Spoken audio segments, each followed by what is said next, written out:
জিব্রাইল আলাইহিস সালাতু ওয়াস সালামের সাথে সম্পৃক্ত হওয়ার কারণে জিব্রাইলের মর্যাদা সমস্ত ফেরেশতার উপর হয়ে গেছে, যার কারণে ওনাকে বলা হয় সাইয়্যিদুল মালাইকা, সমস্ত ফেরেশতার সর্দার।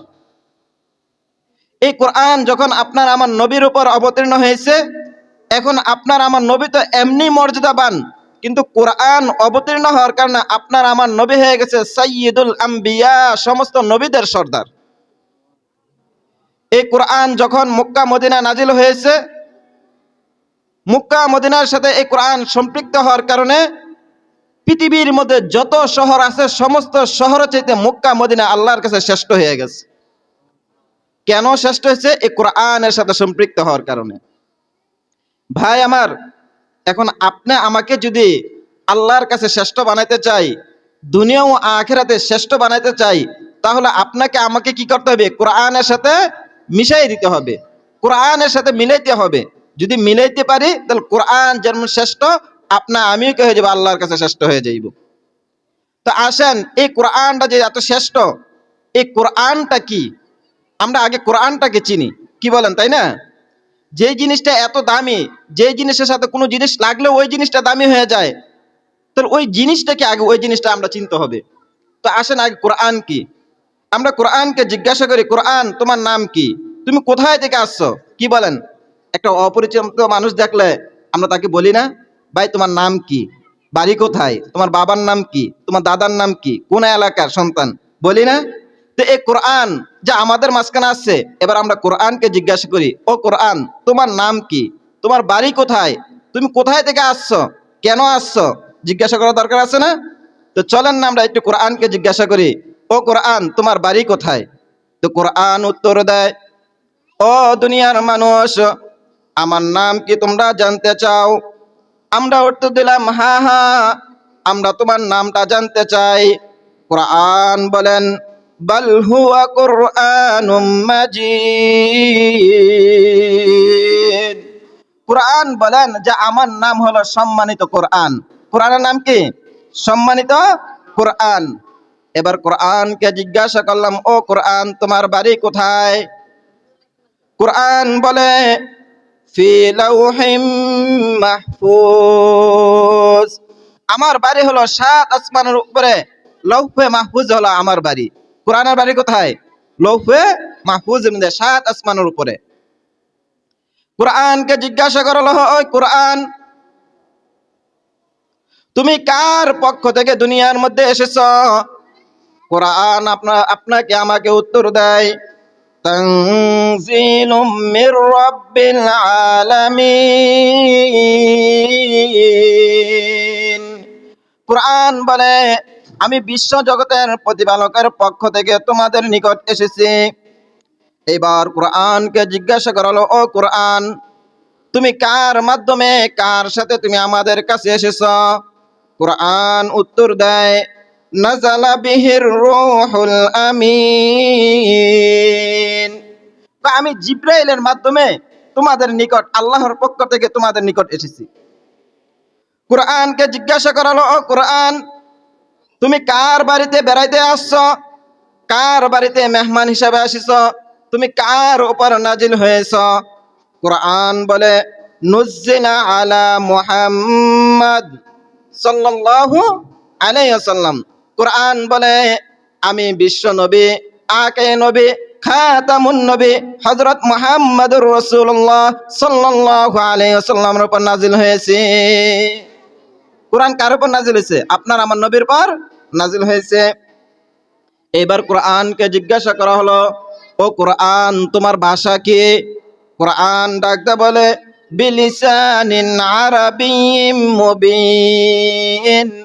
ও দুনিয়ার মানুষ, তুমি জন্মগ্রহণ করার আগে তোমার ভাষা ছিল আরবি। তুমি যখন মারা যাইবা, কবরের মধ্যে তোমাকে রাখার পরে তোমার সাথে ফেরেশতারা কথা বলবে, তখন তুমি আরবি ভাষা কথা বলবা। তুমি জান্নাতের মধ্যে আরবি ভাষা কথা বলবা। তোমার জন্মের আগে তুমি যেই ভাষা কথা বলছো, মৃত্যুর পরে তুমি যেই ভাষা কথা বলবা, সেই ভাষায় আমি কোরআন অবতীর্ণ হয়েছি। এবার কোরআনকে জিজ্ঞাসা করা হলো, ও কোরআন তুমি কোন মাসে অবতীর্ণ হয়েছ? কোরআন ডাকতে বলে, শাহরু রমাদানাল্লাযী উনজিলা ফীহিল কুরআন। কুরআন বলে আমি রমজান মাসের মধ্যে অবতীর্ণ হয়েছি। রমজানের সাথে কোরআনের সম্পৃক্ত হওয়ার কারণে আমার কথাগুলো ভালো করে খেয়াল করে শুনবেন। রমজানের সাথে কোরআনের সম্পৃক্ত হওয়ার কারণে আল্লাহ তাআলা 12টা মাস আমাদেরকে দিয়েছেন। 12 মাসের মধ্যে রমজানের মর্যাদা আল্লাহ তাআলা কোরআনের উসিলা বাড়ায় দিয়েছেন। কি বলেন? রমজানের মর্যাদা সবচেয়ে বেশি না? কেন কেন? এই কোরআনের সাথে সম্পৃক্ত হওয়ার কারণে রমজানের মর্যাদা কি হয়েছে? আল্লাহর কাছে বেশি হয়ে গেছে। এইবার কোরআনকে জিজ্ঞাসা করা হলো, ও কোরআন, তুমি রমজানে নাজিল হয়েছো বুঝতে পারলাম, এইবার বলো না তুমি কি দিনে নাজিল হয়েছ নাকি রাত্রে নাজিল হয়েছ? কোরআন এবার ডাক দা বলে, ইন্না আনজালনাহু ফি লাইলাতিল কদর ওয়া মা আদরাকা মা লাইলাতুল কদর লাইলাতুল কদরি খায়রুম মিন আলফি শাহর।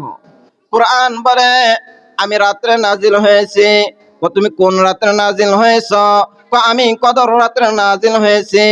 এখন জিজ্ঞাসা করা হলো, ও কুরআন, কদর রাত্রি আবার কে?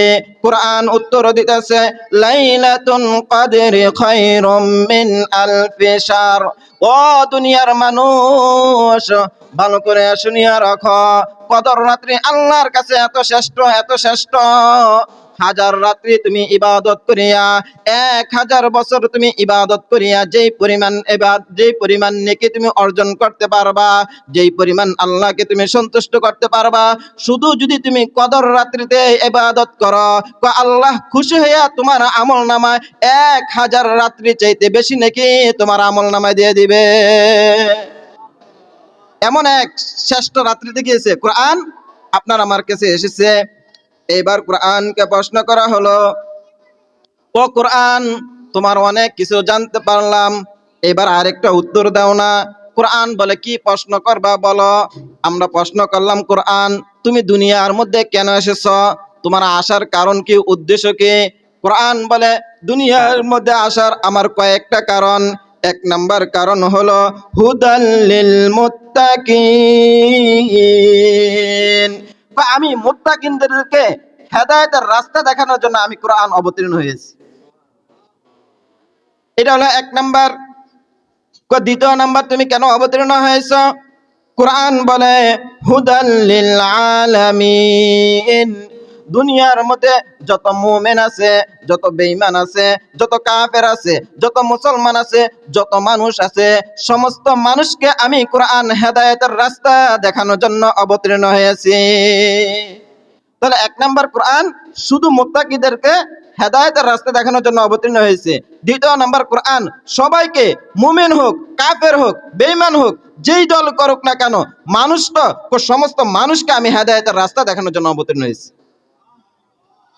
তৃতীয় নাম্বার, কোরআন তুমি কেন অবতীর্ণ হয়েছ?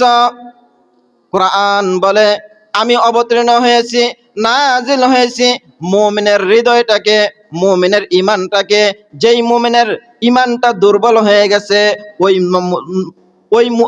ওই মুমিনের ঈমানটা দুর্বল হয়ে গেছে, তার দুর্বল ঈমানটাকে তাজা করার জন্য, যে কাফের বেঈমান যাদের ভিতরে হৃদয় নাই, যাদের ভিতরে ঈমান নাই, এমন কাফের বেঈমানদের হৃদয়ের মধ্যে ঈমানের বীজ রোপণ করার জন্য আমি কোরআন অবতীর্ণ হয়েছি। যেমন আল্লাহ তাআলা কোরআনের মধ্যে বলেন, ইন্নামাল মুমিনুনাল্লাযীনা ইযা যুকিরাল্লাহু ওয়াজিলাত কুলুবুহুম ওয়া ইযা তুলিয়াত আলাইহিম আয়াতুহু যাদাতহুম ঈমানা ওয়া আলা রাব্বিহিম ইয়াতাওয়াক্কালুন। আল্লাহ তাআলা কোরআনের মধ্যে বলেন, ইন্নামাল মুমিনুনাল্লাযীনা ইযা যুকিরাল্লাহু ওয়াজিলাত কুলুবুহুম। যখন মুমিনদের সামনে আল্লাহর নাম উচ্চারণ করা হয়, মুমিনদের সামনে যখন এই কোরআন তেলাওয়াত করা হয়, তখন মুমিনের হৃদয়টা থরথর করে কাঁপতে থাকে। থরথর করে কাঁপার অর্থ হলো দুইটা। এক নাম্বার, আল্লাহর ভয়ে তার হৃদয়টা থরথর করে কাঁপে। দ্বিতীয় নাম্বার ব্যাখ্যা হলো আল্লাহর মহাব্বতের কারণে তার হৃদয়টা থরথর করে কাঁপতে থাকে। হযরত আশরাফ আলী থানভী রহমাতুল্লাহ আলাইহি উনার কিতাবের মধ্যে একটা ওয়াকিয়া লেখেন যে জামানার সবচেয়ে বড় আলেম হযরত আব্দুল মুবারক রহমাতুল্লাহ আলাইহি, ইমাম মুবারক রহমাতুল্লাহ আলাইহি, আব্দুল্লাহ ইবনে মুবারক একজন যুগ শ্রেষ্ঠ আলেম। আপনারা সবাই বুখারীর কিতাবের নাম শুনছেন না? ইমাম বুখারীর নাম শুনছেন তো? কোরআনের পরে মর্যাদা হলো বুখারী শরীফের মর্যাদা। তো এবার ভাবেন, যেই লোকটা বুখারী কিতাবটা লেখছে ওনার মর্যাদা কম না বেশি? ইমাম বুখারীর উস্তাদ হলো আব্দুল্লাহ ইবনে মুবারক। তাহলে এবার বলেন তো, আব্দুল্লাহ ইবনে মুবারকের মর্যাদা ইমাম বুখারীতে কম না বেশি? বেশি না? ছাত্র চাইতে উস্তাদের মর্যাদা বেশি হয়, তাই না? আব্দুল্লাহ ইবনে মুবারকের জমানায় আব্দুল্লাহ ইবনে মুবারক মারা গেছে। ওনার সময়